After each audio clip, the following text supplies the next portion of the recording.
Yahoo minasan, welcome back again with Mr. K di sini. One Piece chapter 982 udah rilis malam. Di pikiran langsung meledak-ledak setelah membacanya karena terlalu banyak hal yang dipamerkan oleh Oda Sensei di chapter ini. So, tanpa ngenteni long again, mari langsung mawon menuju ke konten. Let's go. Chapter 982, Bajeng ketemu Bajeng. Cover judul kali ini menampilkan cover story BG, Chiffon, Gotti, dan Lola lagi. Dimana kali ini mereka semua sedang kabur dari kejaran angkatan laut sambil menampilkan kemesraan yang tiada duanya. Chiffon dengan gagah menggendong BG dan Gotti dengan gentle menggendong Lola. Ya, semoga saja mereka bisa kabur dari angkatan laut ya, biar selesai nih cover story. Bukannya gak suka sih, cuma bosan aja pak, kok gak ganti-ganti cover story lain gitu. Cerita dimulai dengan menampilkan Black Maria yang begitu mesra sedang menemani Kaido minum-minum bersama. Keberadaannya yang masih ada di sini menimbulkan rasa penasaran bagi Kaido. Makanya Kaido bertanya pada Black Maria, bukankah dia punya misi yang harus dilakukan daripada berada di sini? Black Maria pun menjawab kalau dia lebih memilih berada di sini. Menurut wanita seksi dan hot ini, Tobiro Pauline sudah bisa menghandle untuk pencarian anaknya Yamato. Jadi rasanya dia gak perlu ikut dan memutuskan memilih menemani sang Kapten Beast Pirates berpesta. Ya, Kaido sih no problem akan hal ini. Lagian ini adalah hari terbaik setiap tahun, so Kaido mengizinkan Black Maria menemaninya.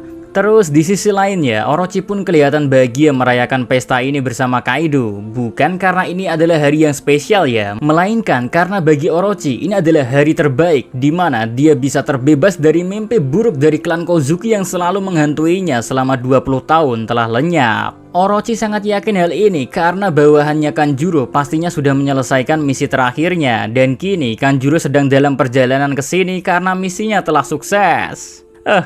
Kaido mendengar hal ini cukup takjub betapa impresifnya Kanjuro bisa menjadi mata-mata di balik kedok klan Kozuki. Bahkan Kaido yakin betul kalau andai dia bertemu Kanjuro dulu ya, maka dia udah pasti membunuh Kanjuro tanpa sadar kalau Kanjuro adalah mata-mata kepercayaan Orochi. BTW, Kaido juga menambahkan di sini ya, kalau sayang saja sekelas Kozuki Oden tak memberikan informasi penting pada pengikutnya tentang perjalanannya menuju Laugh Tale, padahal mereka adalah samurai yang mengabdi pada klan Kozuki. Mimin stop dulu di sini ya, akan kujelaskan sedikit kenapa Oden gak memberitahu Kanjuro dan yang lainnya tentang Laugh Tale. Bukan karena Oden tidak mau menceritakannya pada pengikutnya ya, melainkan mungkin karena setelah Oden kembali ke Wano, dia sadar ada beberapa hal janggal. Apalagi banyak keanehan-keanehan yang menggambarkan kalau ada pengkhianat yang bersembunyi di kubunya sendiri. Tapi Oden sendiri bersikeras untuk tidak mempercayai kalau ada pengkhianat. Makanya terkait cerita pergi ke Laugh Tale, Oden menyimpannya seorang diri tanpa harus menceritakannya pada orang lain. Cuma kisah Oden mengelilingi lautan hingga sampai ke Laugh Tale dan tahu apa yang ada di Laugh Tale sebenarnya tertulis rapi di sebuah buku catatan pribadi miliknya yang kita mengenalnya dengan Jurnal Oden.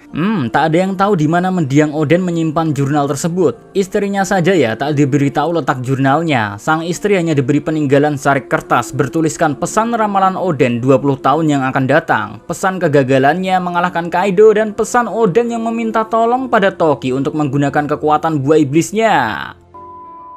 Next, kembali ke momen Kaido ya. Black Maria dan Orochi sedang minum bersama. Muncul Kanjuro yang mendobrak masuk hingga ke sini. Ya wajar sih Kanjuro sampai ke sini dengan kekerasan karena semua bawahan Kaido dan Orochi hanya mengenali Kanjuro sebagai penyusup. But problem kesalahpahaman Kanjuro langsung terselesaikan kok, karena Orochi langsung mengenali Kanjuro dan Kaido yang sadar kalau dialah mata-mata Orochi langsung berkata pada bawahannya agar berhenti memperlakukan Kanjuro sebagai penyusup karena Kanjuro adalah bawahannya Orochi. Situasi udah tenang nih ya, dan Kanjuro pun mulai memperkenalkan diri sekaligus dia juga membawakan Momonosuke yang sudah babak belur diajar oleh Kanjuro karena sudah berani-beraninya mau kabur dari tangan Kanjuro. Nah, Orochi sangat senang melihat Kanjuro membawakan penerus Kozuki padanya. Sementara itu, Kaido melihat Momo ada di tangan Kanjuro ya juga cukup kaget. Kaido seperti bernostalgia dengan masa lalunya ketika memegang Momo 20 tahun yang lalu di atas atap kastil, membicarakan betapa bodohnya Kozuki Oden di hadapannya.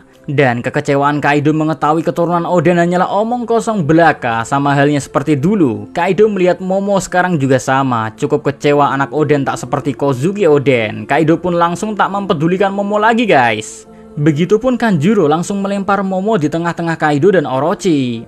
Black Maria mengetahui ada anak kecil tak berdaya babak belur ya, langsung memungutnya. Well, entah kenapa Mimin di sini berpikir ada yang gak beres dengan Black Maria semenjak membaca sebuah pesan dari salah satu fans One Piece di Instagram ya, tentang ada yang salah dengan Black Maria.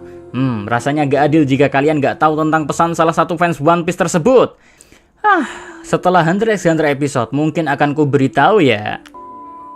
And next, cukup senang-senangnya setelah Orochi merasa yakin kalau Kanjuro melakukan tugasnya dengan brilian hingga bisa membawakannya Momonosuke, dia pun meminta Kanjuro untuk bersulang minuman dengannya untuk merayakan keberhasilan misi melenyapkan Kozuki. Sayang, ekspektasi Orochi gak sesuai kenyataan semuanya. Kanjuro langsung menunduk dan berkata sejujur-jujurnya kalau misi menghentikan Akazaya telah gagal total. Kanjuro meminta maaf pada Orochi, informasi sebelumnya salah total. Dia gak menyangka kalau Kinemon sulit untuk ditebak, padahal bertahun-tahun Kanjuro berada di sampingnya. Sebenarnya sih bukan karena Kinemon yang sulit ditebak ya, melainkan murni karena Kinemon yang keberuntungannya 11-12 kayak Usopp dan Bagi. Back to topic, Orochi yang sadar kalau misi menghentikan Akazaya gagal mulai ketakutan sendiri. Bahkan dia merasa kalau misi melenyapkan sisa-sisa pengikut Oden gagal, maka itu berarti pasukan armada yang dipimpin oleh Akazaya sedang menuju Onigashima. Terlihat jelas di wajah ganteng Orochi ketakutan yang sangat mendalam akan ramalan 20 tahun akan menjadi kenyataan. Untungnya nih ya, Fukurokuju tiba-tiba hadir dan memberitahu Orochi kalau Shogun Zolim ini gak perlu khawatir ataupun merasa takut, karena menurut Fukurokuju ya, belum ada satupun kapal yang terlihat di dermaga. Walau begitu, Fukurokuju juga menginfokan ada hal aneh kalau 3 kapal perang yang dikirim untuk mengecek keadaan di sekitar Onigashima belum juga kembali. Ditambah lagi, menariknya ya, ada 4 bajak laut udah terlihat di sini. Mereka adalah Luffy si topi jerami, pemburu bajak laut Zoro, Eustace Captain Kid, dan mesin pembunuh killer. So, jika 4 bajak laut ini kelihatan, Fukurokuju pun menyimpulkan kalau para anggota kru lainnya juga udah berada di sini. And Fukurokuju juga beralasan di sini ya, hal ini sebenarnya tak perlu dia infokan karena Queen sudah menghandle situasinya. Fukurokuju berpikir dia gak mau mengganggu pesta Kaido dan Orochi, cuma karena sang pemimpin Oniwa Bansu ini melihat tuannya terlihat ketakutan, maka mau gak mau Fukurokuju memberikan informasi ini. Apalagi ya, ditambah saat ini semua armada pasukan baik dari kubu Beast Pirates dan Orochi berada di Onigashima, jadi mustahil bahaya bisa datang karena ini adalah tempat teraman di Wano Kuni. Guys, Kaido mendengar hal ini setuju dengan ucapan Fukurokuju, begitupun Black Maria yang menyetujui informasi ini sambil menghibur Orochi untuk gak perlu khawatir, cukup enjoy aja dengan pesta ini. Nah, saat momen Black Maria menuangkan sake pada Orochi, saat itu pula dalam hati Kurozumi brengsek Orochi merinding disco. Dia masih ketakutan setengah mati, dia tak ingin mendengar berita yang belum pasti, dia hanya ingin mendengar laporan kematian para samurai Kozuki. Di momen Orochi sedang ketakutan, di sini pula kita ditampilkan sosok Momo yang babak belur ternyata masih sadarkan diri. Dia juga mendengar semua pembicaraan Fukurokuju, Orochi, dan Kaido. Momo pun jadi paham betul kalau Luffy sudah berada di Onigashima, jadi kini tugasnya hanyalah mencari cara agar bisa terus bertahan hidup sampai ada orang yang menyelamatkannya. Back to Kurozumi Asu Orochi yang tadinya sedang ketakutan setengah mati, kini dia dengan amarah yang begitu besar mengambil Momo dari pangkuan Black Maria. Orochi merasa gak boleh meremehkan Momonosuke, walau Momo masih bocah tapi dia adalah pemimpin musuh, sosok yang bisa merebut tahtanya kapanpun jika mimpi buruk ramalan 20 tahun yang menghantuinya terjadi. Makanya dengan cerdas ya, Orochi memerintahkan bawahannya untuk menyiapkan tiang eksekusi di halaman kastil Onigashima. Tiang eksekusi ini dibuat untuk membunuh keturunan terakhir Kozuki di sini. Orochi akan mengakhiri hidup Momo sama seperti dia mengakhiri hidup Shimotsuki Yasue. Dia ingin menghapus sejarah Kozuki dengan tangannya sendiri. Oh, boleh juga tekniknya menghilangkan fakta sejarah ya. Next, pindah tempat di sekitar lautan dekat dengan Onigashima, tepatnya di bawah lautan sih. Kita menuju ke kapal selam bajak laut hati milik Law ya, dimana kita mendengar percakapan antara Inu Arashi dengan Neko Mamushi yang poinnya sih Neko memberi kabar pada Inu kalau dirinya baik-baik saja dan dia akan segera menyusul di Onigashima. Ya, para Akazaya lain yang ada di kapal selam ini mendengar Neko baik-baik saja dan sudah berada di Wano jadi sangat senang dan tak sabar untuk bertemu. Bahkan sekelas Raizo saja berharap semua Akazaya bisa bertemu di titik pertemuan agar bisa memenuhi harapan Kozuki Oden bersama-sama. Dan Raizo juga berharap Momonosuke baik-baik saja. Next, pindah adegan ke sebuah kapal yang sedang berlayar menuju Onigashima. Kapal yang ternyata mengangkut Nekomamushi beserta pasukannya suku Ming's Guardian. Plus ada Izu di sini walau gak diperlihatkan oleh Oda Sensei sih. Dan tentunya ada Buung Puyuh. Wah, Buung Puyuh kembelungmu kui. This is Marco the Phoenix yang jauh-jauh terbang dari pulau peninggalan New Gate, terbang sendirian ke Wano ini.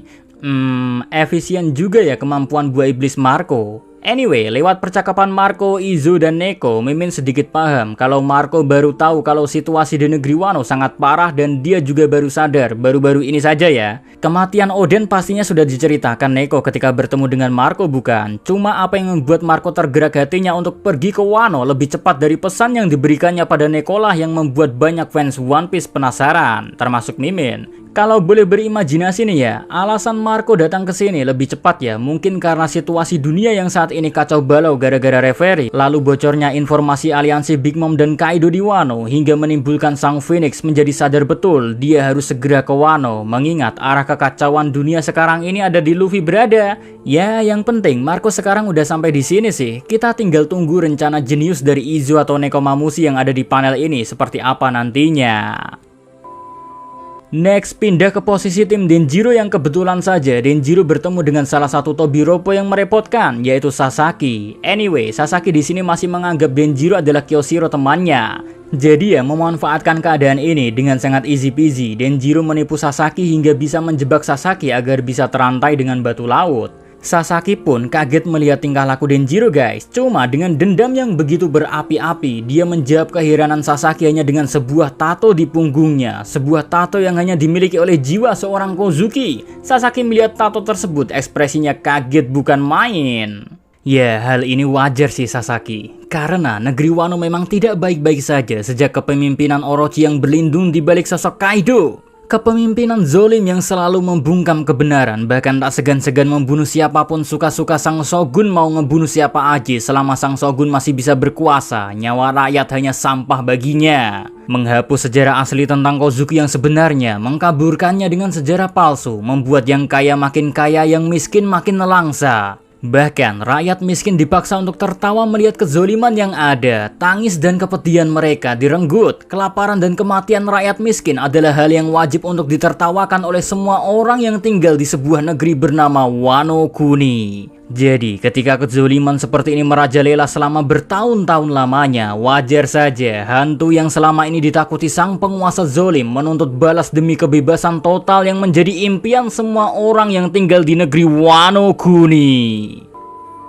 Next, pindah ke Kinemon Team. Di sini kita mendapati Chopper dan Usopp sedang kabur dari kejaran Big Mom. Tentu saja Chopper dan Usopp ketakutan setengah mati guys, tapi karena mereka naik Brachio Tank, sepertinya mereka masih bisa selamat. Apalagi cukup berani loh Usopp menembakkan meriam Brachio Tank secara langsung ke arah Big Mom. Walau we know lah hal itu percuma karena kulit Big Mom itu kerasnya bukan main. Anyway, untung nih ya, gara-gara Usopp dan Chopper dikejar-kejar Big Mom, kini tim Kinemon bisa santuy menuju titik lokasi pertemuan. Hoho, nice dah. Sementara itu kita pindah sedikit tak jauh dari sini ya. Ada Nami, Carrot, dan Shinobu yang menyusup masuk ke dalam tempat enak-enak milik Black Maria. Entah apa yang mereka lakukan di sini, yang jelas Nami mengkhawatirkan Chopper dan Usopp. Ya sayang, saat Nami bingung mau melakukan apa ya, dia bertemu dengan kejutan yang tak bisa dia hindari, yaitu Prometheus menemukan Nami. So kagetlah Nami, Carrot, dan Shinobu karena di hadapannya ada mini matahari yang menyala-nyala siap membakar apapun.